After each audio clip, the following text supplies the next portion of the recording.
Magandang umaga po sa inyo lahat. Magandang umaga, Manong. Bago tayo mag-umpisa, gusto ko lang i-explain sa inyo na ang importante na mga testigo, si Sara Diskaya, 121 days bago nakasuhan.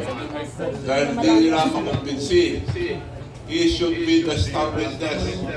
Siya nagsasabi ang mga binigyan nila ng pera. Ang unang sinabi, kalantraba.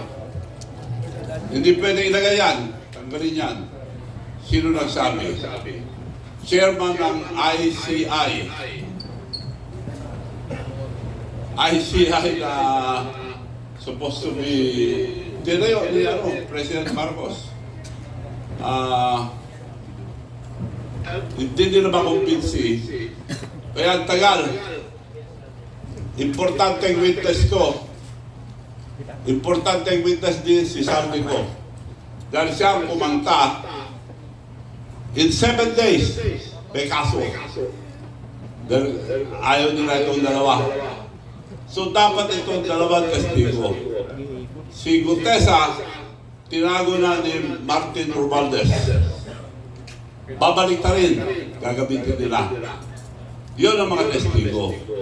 Kaya harap-harapan ng panloloko sa ating bansa ang administrasyon.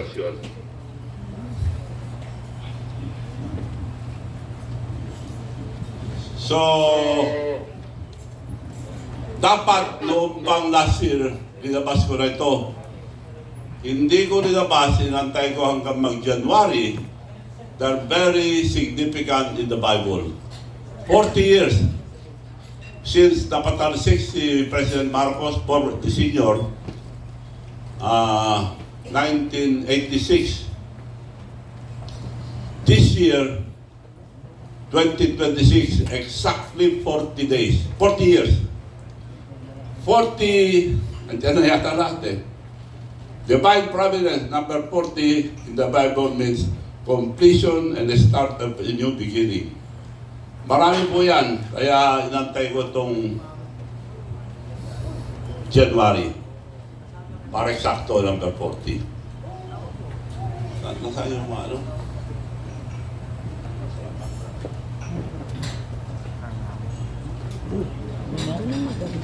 Bago tayo mag-question, gusto ko ilabas yung mga video. Tayo mga video.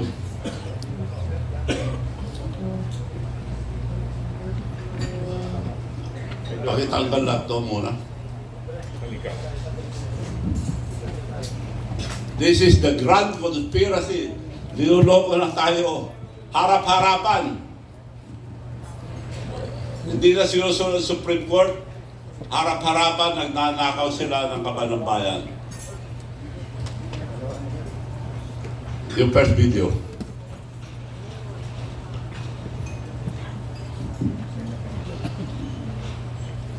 Bongbong Marcos sa pag-uumpisa.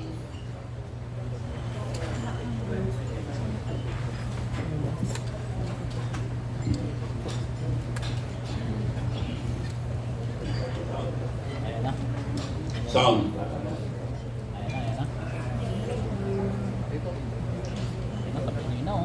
Wait, bakit nangangiwi yan? Okay. Yung live ko. Nangiwi eh. Hindi pa naayos yan pagka Sound. ano. Wala sound.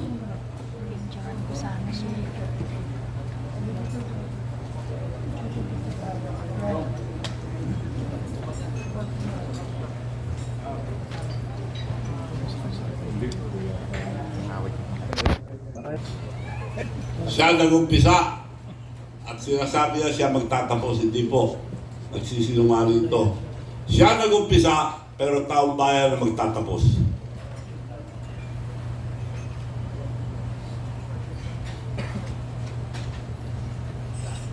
Sinungaling si Bongbong Marcos, siya nag-umpisa pero taong bayan ang magtatapos. Sa susunod na video, dito mag-uumpisa ang problema ni Bongbong Marcos.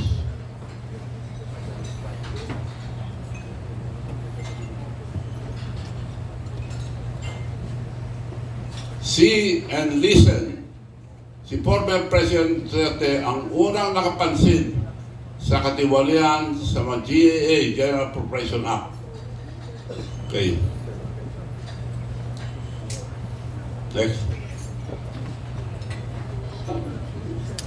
It is not allowed to you. You cannot pass an incomplete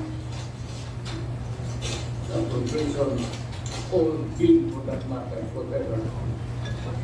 Pagka ganon, there is something terribly wrong. And as a matter of fact, I would say, kung may mga blanco yan lumusot, that is not invalid legislation.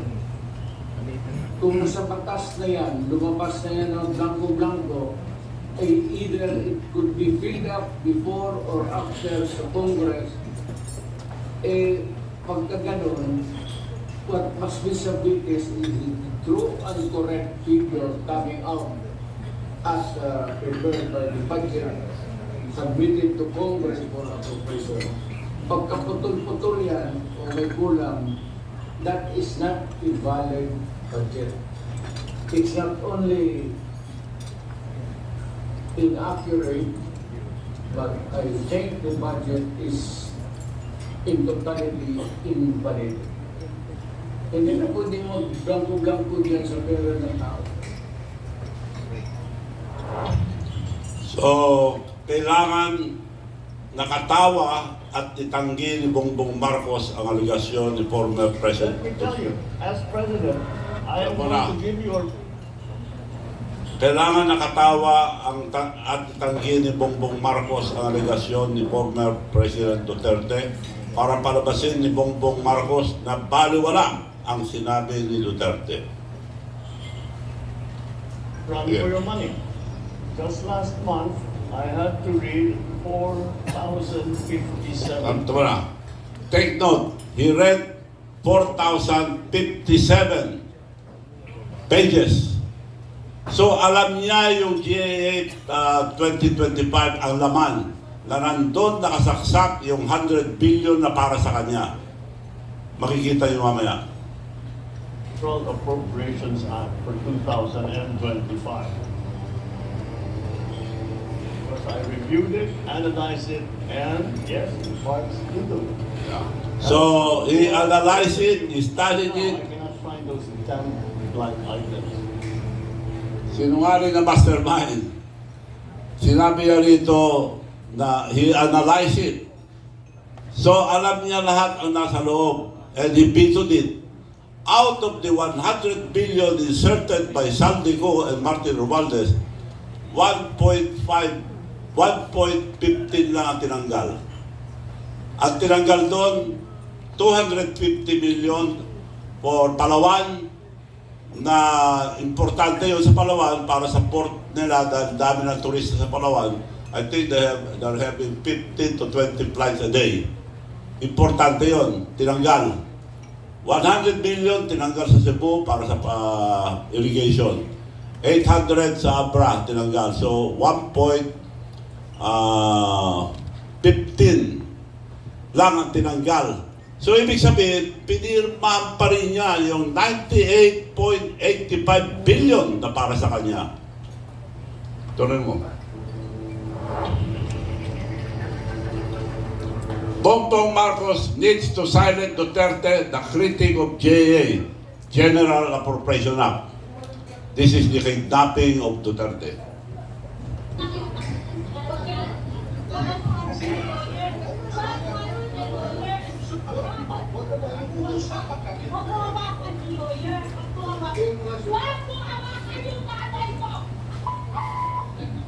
Tanungin ko kayo, anong kasalanan ko?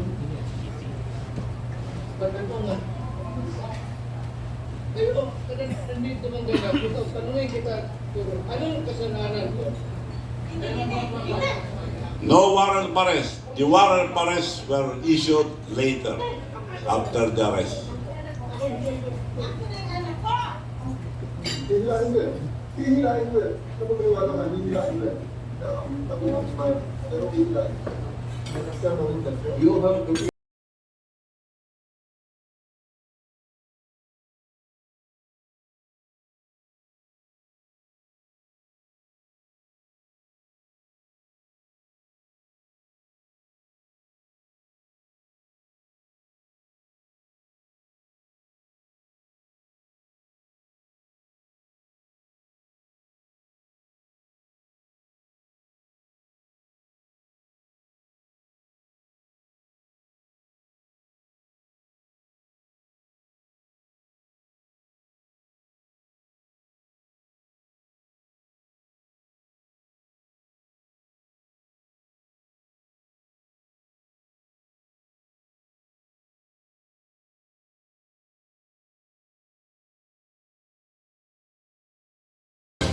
Binati ko sa administrasyon, lumakas ang simpatya kay Duterte, nawala ang boto sa Visayas at Mindanao.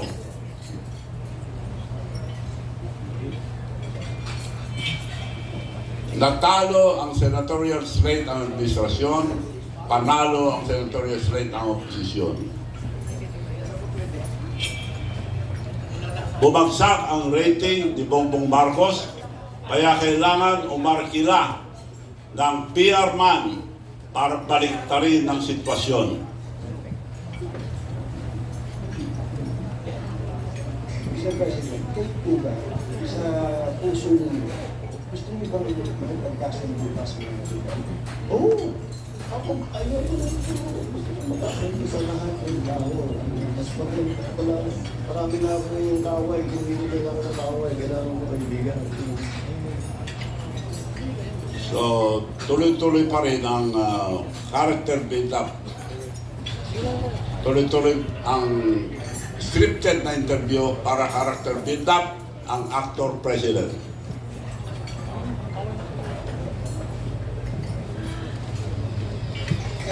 Kasi sa lang dito, tatanong ko lang ito. Masyado rin kasi kayo mabait. One, 4 na beses sasabihin na mabait si Bongbong Marcos. Sa ngayon, may gobyerno.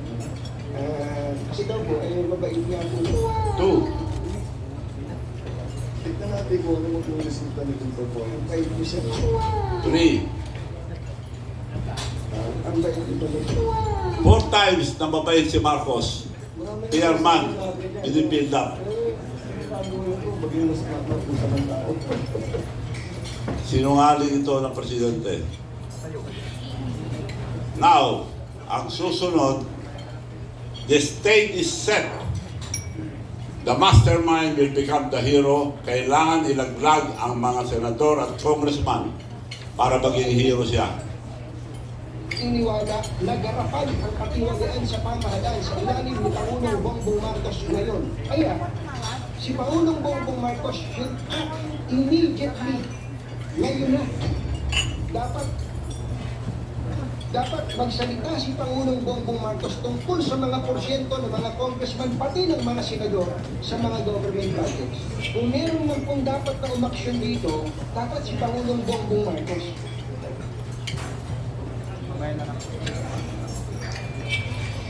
Doctor Mastermind, ako ang maglalantad ang katiwalian para hindi ako mabintangan at hero pa ako.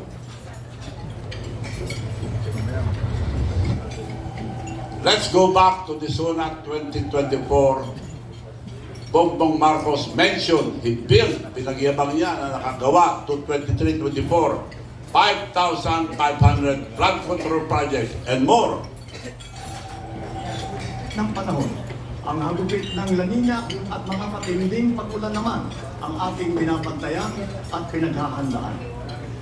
Mahigit 5,000 at 500 flood control project ang natapos na at marami pang iba ang kasalukuyang ginagawa sa buong bansa. Mga nabudol.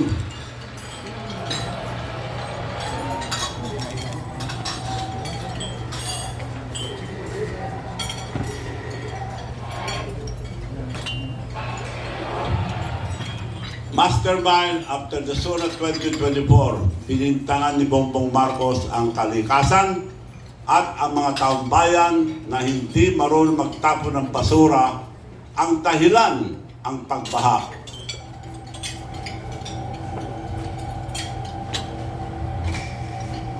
President Ferdinand Marcos Jr. pins the blame on climate change and improper trash disposal after he inspects severely flooded areas in Metro Manila. The amount of water was not as bad as Indus. But the effect was greater than Indus. Mas marami tayong flood control ngayon kaysa doon. This is what the effects of climate change are. Sana matutunan ng tao na kung kayo nagtatapon ng basura, dahil yung basura yun ang nagbarat. Yun daw nagbarat. Hindi yung mga flood control na tinayo niya. Binanggit niya na pinagyabang, mahigit 5,500 flood control ang natayo niya. Ngayon, iba na sinasabi. Paliwanag na pinagyabang niya ang more than 5,500 flood control project. ang nagawa niya noong 23 and 24 for 2 years. Pero ang anomalya, ang flood control, the project ay nag-umpisa noong 20, 23, 24, and 25. Dahil 22 wala pang budget. Gumawa ng pera ang administrasyon ang mga kasama at ang mga kasama niya.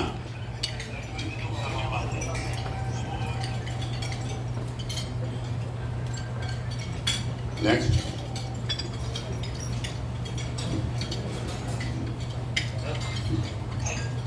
Mastermind at actor, nilaglag ni Bongbong Marcos ang mga contractors, engineers at kasama niya to become a hero. At hindi niya binanggit, take note, hindi niya binanggit si Santiago, Speaker Romualdez, dahil tatlo silang, bago umupo si Bongbong Marcos, tatlo sila nag-uusap. Ang mastermind, Martin Romualdez and President Marcos, ni-recruit ni Santiago para gumawa ng mga kalukuhan. So tatlo lang sila nakakalam. So maliwanag mga kababayan na tatlo lang sila nakakalam nito.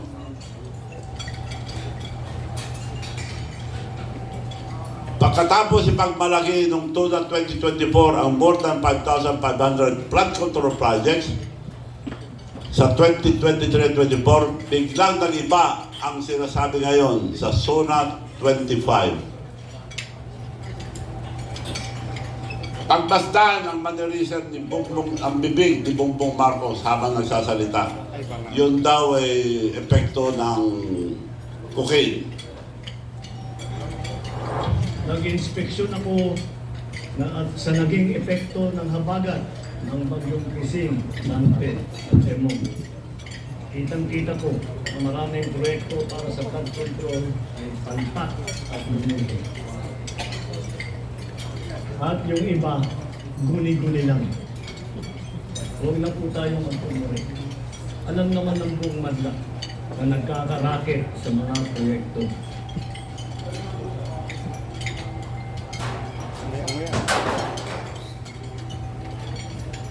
Mga kickback, mga initiative, errata, SOP, for the boys.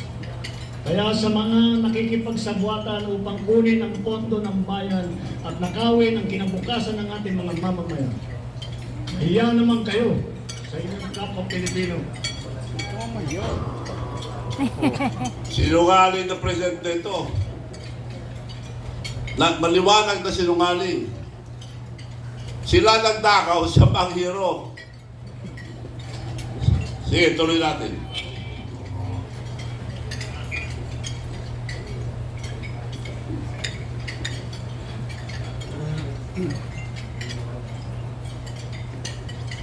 Bata pa lang, ito ang sinabi ni Senator Amy Marcos. Bata pa lang kami, ni Bongbong, alam na namin, ang buong pamilya, ang problema sa kanya. Batid ko na nagdra-drugs siya. Amy Marcos, yung kapatid na sabi ng nagdra-drugs. Kaya hindi pwede magpatuloy ito dahil ang nagdra-drugs o palaging high sa cocaine, hindi na tayo pwede. Puro mali-mali lang ginagawa. Puro liwanag na, tapatan, niluloko tayo. Ninanakaw ang kapatid ng bayan, harap-harapan. Tuloy natin. Tama ang sinabi ni Bongbong Marcos na maraming guni-guni, maraming ghost project at palpak na flood control. Pero sa Ilocos Norte, na probinsya ni Bongbong Marcos at distrito ni Sandro Marcos, karamihan ay nandun ang mga ghost project at palpak na project. Ipapakita ko sa inyo ang mga project sa Ilocos Norte.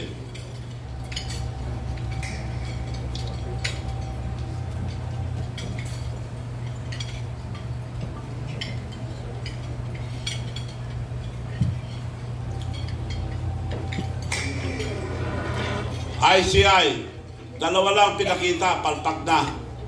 Pero makita nyo mamaya kung gaano kasama ang mga proyekto ron. That's in Ilocos Norte noong November 13. Dalawa lang pinakita, yan ang pinakamaganda nila. Kamay lang, natatanggal na yung semento. Nueva Era, Ilocos Norte. Yun lang pinakita. Tapos, iba pa. Unless completed, by the way, for your information, all the projects in Ilocos Norte are paid in advance. Lahat sa buong bansa, paid in advance, kaya marami silang pera na kolekta. Tuloy. Ilocos Norte lang na ito. Wala pang Bulacan, wala pang Mindoro, wala pa yung iba. Sa Ilocos Norte lang ipapakita natin. All paid in advance. Yan ang mga proyekto sa Ilocos Norte. Ghost Project, Substandard, the province of Bongbong Marcos and District of Congressman Sandro Marcos. Sa mga taga-ICI, tinulungan na namin kayo mag-imbestiga sa mga substandard na project ni Congressman Sandro Marcos sa 1st Congressional District ng Ilocos Norte. Sa Barangay Gabo, Bawat, Ilocos Norte, ilang buwan pa lang ang flood control sa Padsan River na sira agad.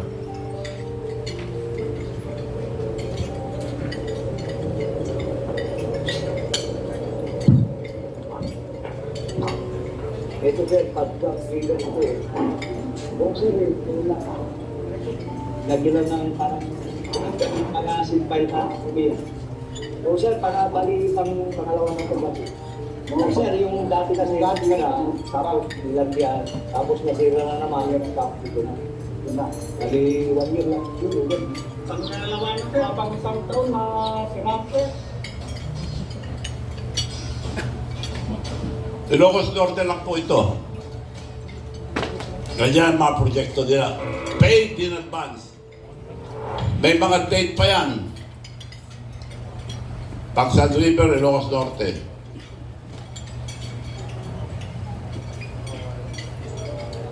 Substandard. Pulo River Poblacion, Municipality of Arams, ilang buwan pa lang nasira na ang revetment project. Sira kagad, kaya ngayon, another project na naman. Wow!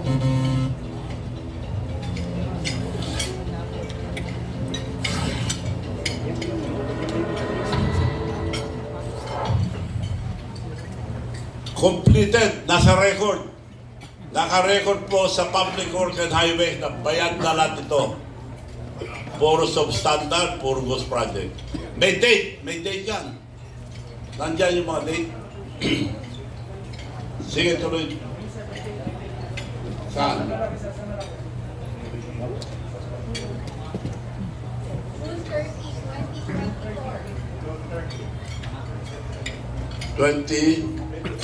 So, lahat ng project ito na fully paid, may project completed as per record, completed, paid. Sige, tuloy lang.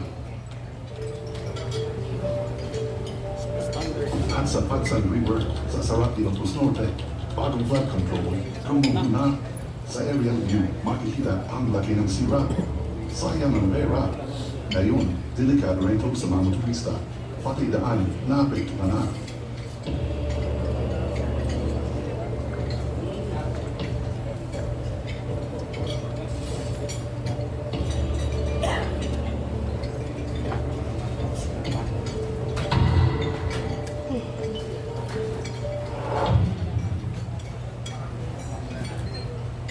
Ito, completed lahat. Sa record, all paid, completed. Hindi lang alleged to, completed with record. Another sa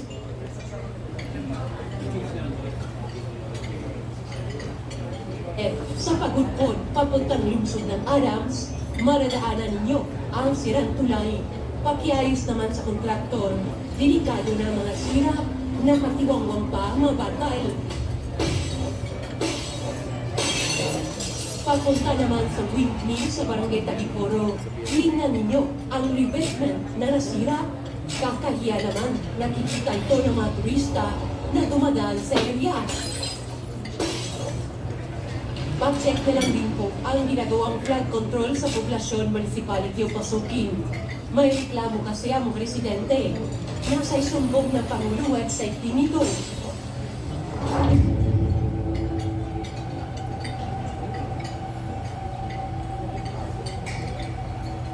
Another Cruz project, anomaly. Marami pa yun, ha? Because they have less than 200 flood control project in Ilocos Norte. Marami pa yun, pero tatagal tayo, kaya shortcut na natin. Another Cruz project, anomaly, Ilocos Norte, December 29, as the Daily Tribune. But residents of Barangay Cabarwan, Pintig, Ilocos Norte are staring at today is not a bridge, but a concrete piles rising from the river. Even as government records show, a 28.46 million project Facebook as completed. Completed na raw yan. Yan ang mga project nila sa Ilocos Norte. Unfinished pero paid. So maliwanag pa sa buwan, maliwanag pa sa araw na niloloko na tayo itong administrasyon na ito. Huwag tayong papayag, mga babayan. Tuloy lang.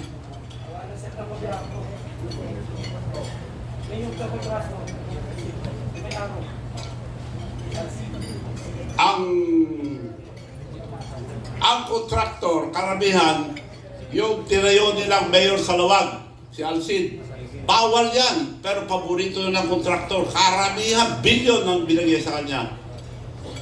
Noong konsyal pa lang itong si Alcid, kontraktor na, paborito na ni Bongbong Marcos na kontraktor ito. So, wala na silang hiya. Mayor na, binigyan pa ng bilyones na construction, mga flood control sa Ilocos Norte. Naka-record. January 30. So, lahat naka-record po. Wala akong nilabas dito na hindi naka-record. Sige, tuloy mo.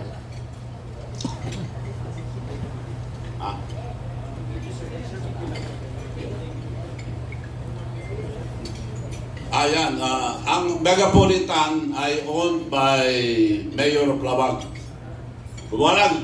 Lawag City of Bongbong Marcos. Paborito yun ng kontraktor.